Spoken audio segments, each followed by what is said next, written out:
Perfecto a los ojos de Dios. Yo soy el Dios Todopoderoso. Anda delante de mí y sé perfecto. Génesis capítulo 17, versículo 1. Usted ciertamente ya oyó decir que nadie es perfecto, sin embargo, aquel que se esfuerza para andar delante de Dios, aunque sea pecador e imperfecto como cualquier ser humano, se vuelve perfecto a sus ojos. No es fácil, pero es posible. Si yo decido andar en la palabra de Dios, voy a esforzarme para eso día a día.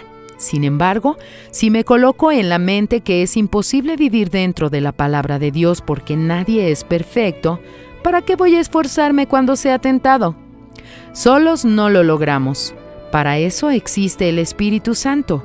Y esta es la misericordia de Dios, darnos la oportunidad de, teniendo al propio Dios dentro de nosotros, resistir a toda embestida del diablo.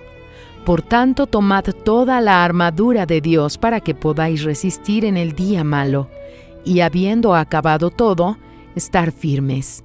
Efesios capítulo 6, versículo 13. Sacrificar nuestra vida es la única manera de vivir dentro de la palabra de Dios. No significa que no vamos a equivocarnos, sino que nunca más viviremos en el error. Andar en la presencia de Dios es andar en el camino perfecto. Al sacrificar nuestra voluntad por la suya, seremos perfectos a sus ojos.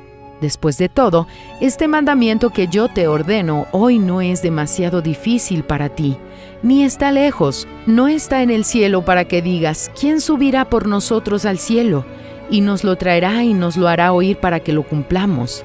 Ni está al otro lado del mar para que digas, ¿quién pasará por nosotros el mar para que nos los traiga y nos lo haga oír, a fin de que lo cumplamos?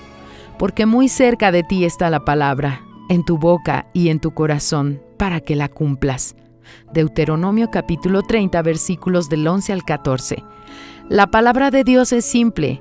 Los complicados somos nosotros cuando nos resistimos al sacrificio.